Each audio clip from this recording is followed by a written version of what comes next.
Ukraine के खुफिया प्रमुख का किरिलो बुडानेव जिनका नाम है, उनका एक बड़ा दावा सामने आया है। वसंत खत्म होने से पहले निर्णायक युद्ध होगा, ये कह रहे हैं बुडानोव।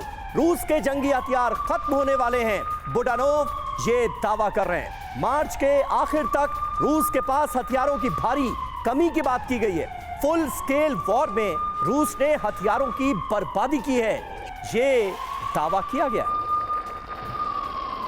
तो आप देखिए, बुडानोव ये बोल रहे हैं कि बसंत खत्म होने के पहले ही निर्णायक युद्ध हो जाएगा और रूस के हथियार खत्म हो रहे हैं। हालांकि अब ये जो बयान है उसे कितना सच माना जाए, क्योंकि कहा तो ये भी जा रहा है कि अभी भी जो जखीरा है असल हथियारों का, वो तो रूस ने निकाला ही नहीं है इन जंगी मैदान में। अब आप देखिए, मार्च के अंत में तबाही तय है, ये बुडानोव दावा कर रहे हैं। इससे जुड़ी बड़ी बातें क्या है आपके सामने बिग वॉल पर। जनवरी के आखिरी हफ्ते से रूस का बड़े स्तर पर हमला ये जारी है। बाखमुट, वोहलेदार, लाइमन, डोनेट्स्क की फ्रंट लाइन पर लगातार रूस की तरफ से अटैक को अंजाम दिया जा रहा है। और क्या बोल रहे हैं, 4 मार्च को रूसी सेना ने सबसे बड़े बम का इस्तेमाल किया, जो ग्लाइड बम, जिसकी तस्वीरें हमने आपको दिखाए। 1.5 टन का यह बम है।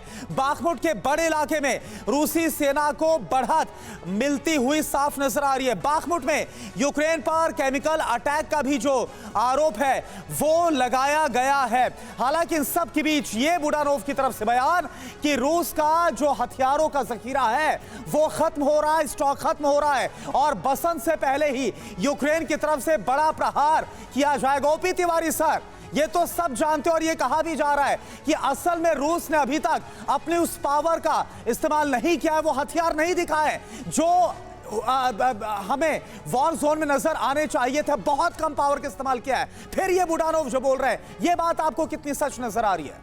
करुणा, ये आप सही कह रहे हो कि रूस ने अभी सारे अपना जो जखीरा जो खोला नहीं है। जनरल कोचर साहब ने कहा था कि उनके मेन आर्मामेंट्स तो अभी आए नहीं है, लेकिन ये इस बात को जो वागनेर के चीफ का जो स्टेटमेंट था उससे लिंक करने के लिए, उनको डिमोरलाइज करने के लिए स्टेटमेंट हो सकता है कि हमें खाली, मैं दूसरे तरीके से भी कहना चाहूँगा, वागनेर चीफ का एक और इरादा हो सकता है कि हमने विदाउट इक्विपमेंट खाली शोवल से ही हम यूक्रेन को हरा सकते हैं। तो उस तरह से वागनेर फोर्स को डिमोरलाइज करने के लिए उस रेफरेंस में, उस कंटेक्स्ट में ये स्टेटमेंट। सर, लेकिन एक और ऐसा कॉन्टेक्स्ट है कोचर सर, इस खबर के बाद उस पर मैं आपका रिएक्शन चाहूंगी, क्योंकि चाइना से जिस तरीके से मदद की बात कही गई है रशिया की, ये बात तो बार बार ओवरऑल स्पेक्युलेट की जा रही है कि क्योंकि रशिया के एम्युनिशन खत्म है इसीलिए अब उसको चाइना के सपोर्ट की बात की जा रही है और वो भी डिलीवर करने की बात अप्रैल तक आ रही है। अब ये टाइमलाइन क्या संकेत दे रही है?